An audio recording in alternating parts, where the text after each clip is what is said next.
Howdy doodly do, football friends. Adam Clery from FourFourTwo here, and we have to, today, talk about Dominik Szoboszlai. Now, you may have seen, you've got eyes, he did this for the national side during the international break, and wow, that's quite the hit. And I won't name them, but I did see some actual journalists share that video with the caption, "If only he did this for Liverpool." And I mean, yes, fair enough, he hasn't scored that particular goal for Liverpool. That is a fact. But if you do not think his impact at this club has been immediate and so important to the team as a whole, then you've not been paying attention. Dominik Szoboszlai for Liverpool is amazing.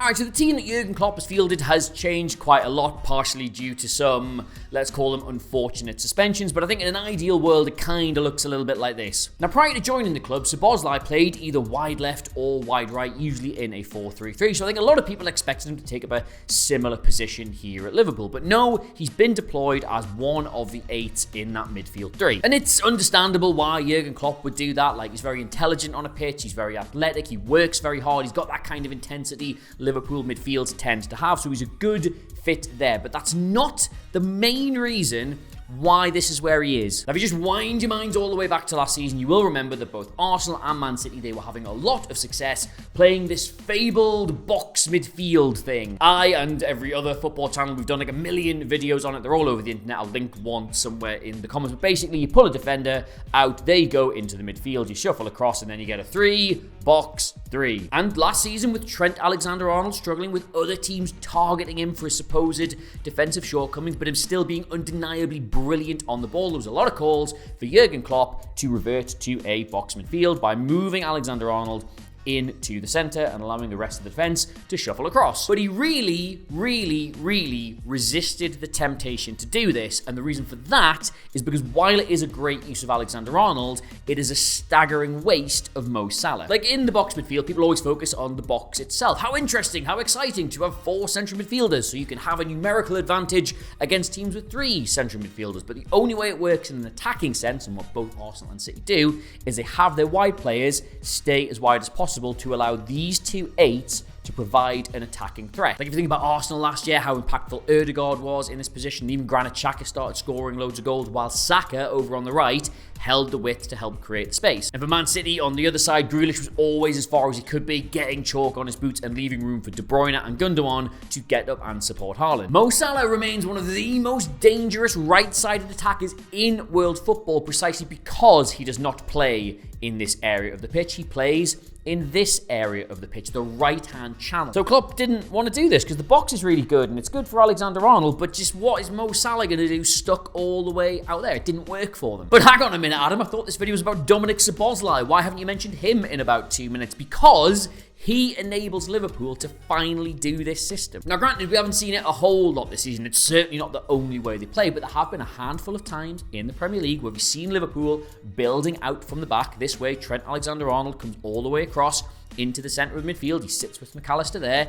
And up front, Mo Salah is not completely wasted on the right-hand side, because just like Alexander-Arnold, he too inverts and comes into a central space, and Dominik Szoboszlai, master of positional sense that he is, then moves across onto the right-hand side. So you build this 3-box-3, but now you have Mo Salah as pretty much the most attacking 8 you've ever seen, with Szoboszlai filling in on the right. And that is how Jurgen Klopp solved the riddle of giving Liverpool the box midfield while not wasting his best player. But the thing about Dominik Szoboszlai, right, is this is like a fraction of his importance. This is just one interesting thing he does. When Liverpool aren't playing like that, they can often be found playing like this, which is where the 2 wide players, they come inside because that's where they do their best work, and the width is created by the fullbacks. You will remember they've been doing it for years and years. Alexander-Arnold, he gets into this space and he puts crosses in. Robertson arrives late in the box. It's just what they've always done. And the reason this system started to break down, why Liverpool went from being like 90-odd point title challengers to struggling to qualify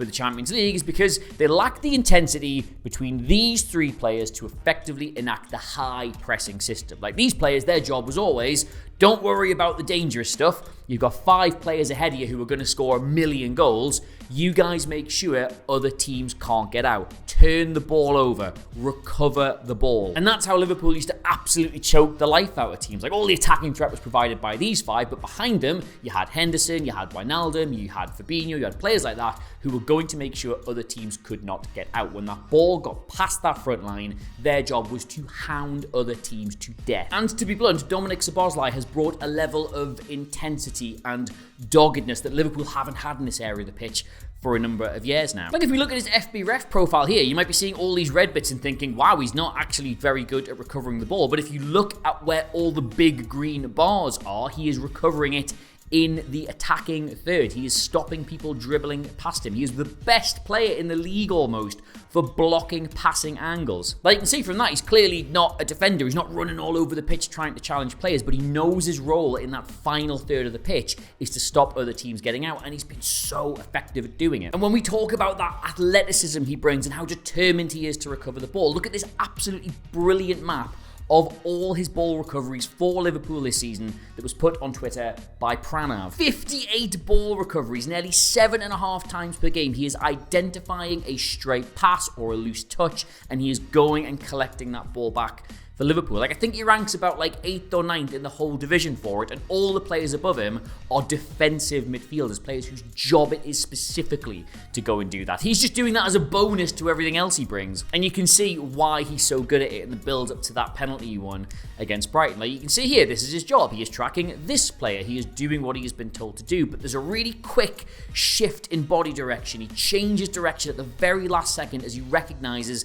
that this ball is going to come through this area, and he jumps into a much better position. Now, it isn't actually him who cuts out the ball here, yes, so it is technically a bad example, but you can just see the instant flick of a switch in his brain when he realizes, oh no, this is where I need to be instead. And because he's gone into that area, he then is the one who recovers it, and he starts to bring that up the field. Like, I know this is incredibly niche and weird, but I could just watch that snap change of direction as his brain clicks into gear on loop forever, I think. All right, so he's positionally very important, and he's brought a lot of intensity back to the team, and that's why he's so important, is Adam. That's why he's only got like 0 assists and only 1 goal. He's not going to be contributing too much in the final third because he's too busy running around and making all these sacrificial movements and reading the game. And no.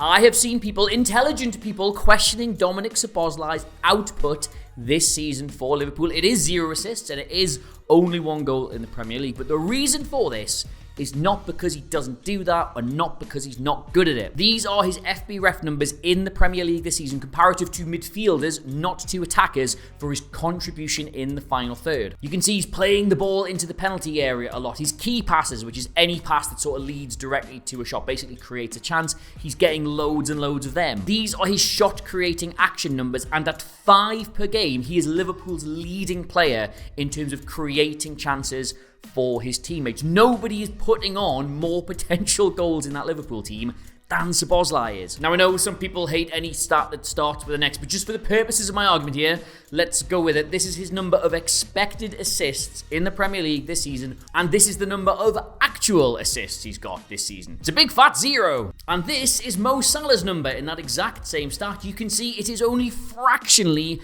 higher than Szoboszlai's, and Mo Salah has 4 assists this season. So what gives? Sometimes you've just got to use your eyes. Szoboszlai has created really good chances for his teammates, and they just haven't fucking taken them. Imagine in this situation, you are Dominik Szoboszlai, you float a frankly lovely cross to the back post, and your teammate somehow hits the crossbar with it. There's not really too much you can do there, is there? Not really too much more you can contribute to try and get your teammate a goal. All you can do is just remember that when you look at the numbers and see a big fat 0 next to your name. Know that it's their fault, not yours. So the assists will come in time because people can't keep missing chances like that all season, and the goals will come too because, well, we've already seen how well he strikes a ball, and that will get you quite a few goals over the course of a season on its own. But the bottom line is, right now, if you've been watching Liverpool this season and you think, golly gosh, don't they look a lot better than they did last year?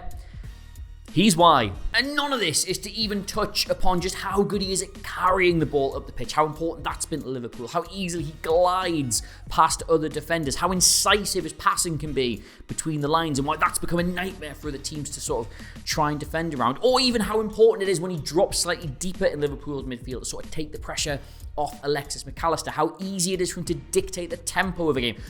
I could sit here, honestly, for an hour and talk to you about all the different things he does, but I just thought his positional sense, his intensity, and where the fucking goals and assists are, thought that was the most important. But genuinely, I could do a seminar on him. And who knows, maybe I will, just not right now. Anyway, a little bit of housekeeping for you. First of all, please do consider subscribing to FourFourTwo here on YouTube. It's the one metric we really, really like to see going up and does help us out a whole bunch. And secondly, I'm going on holiday. I haven't had a single holiday in 8 months while I've been doing this job because I just love talking about football so much, but I'm going away for like 2 weeks or something. Going to New York and then Tokyo. I'm going to have the time of my life. But do not worry, my friends. The channel will not be going anywhere in my absence. Mark White, who you may be familiar with from those fun videos we've done at Clubhouse 5, he will be dutifully filling in for me on the tactics board. And we've just hired, please say hello, to Adam Monk. He's going to be helping me out on the channel. He's going to be making it his own in the next 2 weeks, so please do go show him some love and just,